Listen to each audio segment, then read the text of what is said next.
पेंडी बांधायची, अंगावर उकडतं तेल टाकायचं, उकडतं पाणी टाकायचं. शेवटच्या काळात दोन्ही कान कचकच कापल्या, दोन्ही मांड्या मागच्या मांग कमरेतून तोडण्यात येतोय.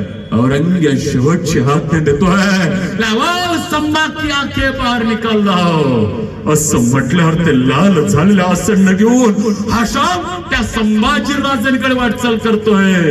त्या संभाजी राजांचं लाल रक्ताने माखलेलं शरीर पण हाशम म्हणतोय, हे संभा, हे संभा, क्यों मर रहा है संभा, क्यों मर रहा है? धैर्य केलं औरंगजेब का कहना मान ले संभा. तेव्हा संभाजी राजे म्हणतात, हाशाम तुम अपना काम करो. असं म्हटल्यावर ते लाल झालेलं आसन्न संभाजी राजांच्या डोळ्यासमोर येत आहे. संभाजी राजांना हाशम म्हणतोय, हे संभा, तुझे देर में अपने आंखें तो बंद कर रे, मुझसे तेरा ये दर्द देखा नहीं जाता. तेव्हा संभाजी राजे म्हणतात, तुम्हा स्वार्थी लोकांचे डोळे उघडण्यासाठी आम्हा स्वकीय लोकांना स्वतःचे डोळे पूर्णच ठेवावं लागेल. धार दिशा दुनिया सन्न संभाजी राजांच्या डोळ्यामध्ये टाकण्यात येतात. सर्रामध्ये तो तांबड्या रक्ताचा पोरवायला लागतो. संभाजी राजेंच्या मुखात एक शब्द आहे, जगदंबा, जगदंबा. औरंगजेब शेवटची आज्ञा देतोय, नावाव संभा की जीवा बाहेर निकालला.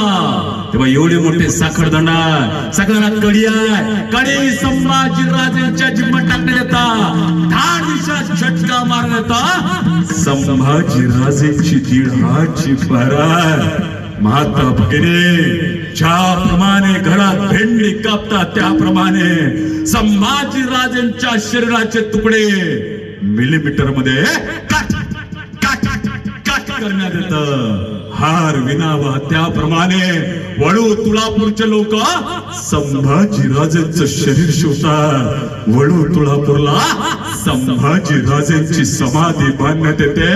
आजही औरंगाबादला, आजही औरंगाबादला त्या औरंगजेबाची कबर चोर चोरानं ओरडताय. औरंगाबाद नाही, धर्मवीर छत्रपती संभाजीनगर. औरंगजेब का हिंदुस्तान नहीं है, एक छत्रपति शिवाजी राजे, गुरु गोविंद सिंह और महाराणा प्रताप का हिंदुस्तान है. हाचने माता ना फिरे माघारी, धर्मात वर्मा निष्ठा रंगाच्या पले चला.